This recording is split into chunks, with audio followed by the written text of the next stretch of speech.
Tem as pessoas que têm compulsão mesmo alimentar, já normalmente, e tem que ser tratada com o médico. Os transtornos alimentares são doenças psiquiátricas graves, difíceis de tratar, com causas múltiplas.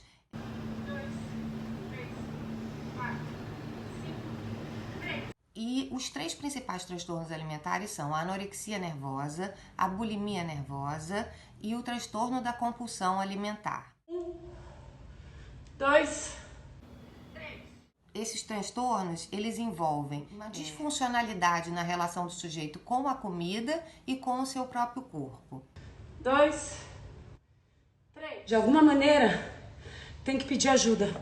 E sem dúvida nenhuma, esse isolamento físico nos deixa também muito mais vulneráveis, mais suscetíveis, mais sensíveis. Mas a gente precisa entender quando é que isso está extrapolando, né? Precisa realmente de um acompanhamento, a gente precisa entender o que está pegando exatamente. Hoje quem nos ajuda é a psicóloga Mônica Viana, estudiosíssima de todos esses assuntos que se relacionam com compulsões, transtornos alimentares. É uma acadêmica, ciência ali injetada na veia, e é isso que a gente precisa trazer aqui para você, essa informação. Os aspectos psicodinâmicos inerentes aos transtornos alimentares são a idealização da magreza, o medo mórbido de engordar, a autoavaliação e autoestima totalmente vinculadas ao peso e à forma corporal. Então, a pessoa só vai se sentir feliz, só vai se sentir tendo valor se ela estiver magra ou se ela estiver com determinado peso. Toda a vida dela acaba rodando em torno dessa sua relação disfuncional com a comida e com o peso. E a gente vive numa sociedade extremamente imagética, onde se supervaloriza a aparência em detrimento de valores pessoais internos. E isso acaba fomentando esse quadro de transtornos alimentares na atualidade. 3. Acho importante explicar para vocês a diferença entre exagero alimentar e compulsão alimentar.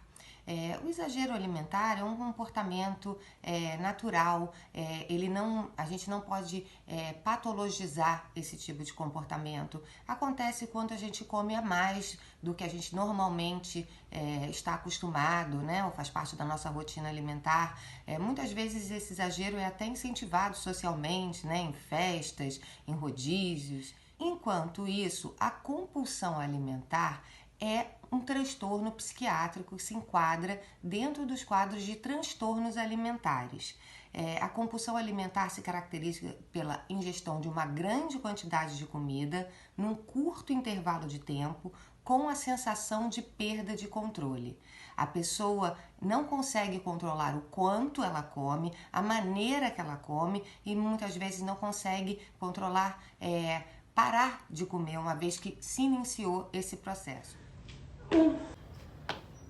Gostaria de salientar também que nós estamos vivendo um momento singular, no qual o estresse está elevado, né? As inseguranças e incertezas estão mais presentes e então é natural que a nossa relação com a comida, né? Que a nossa fome, que o nosso apetite, o nosso comportamento alimentar se altere neste momento de pandemia e de isolamento social.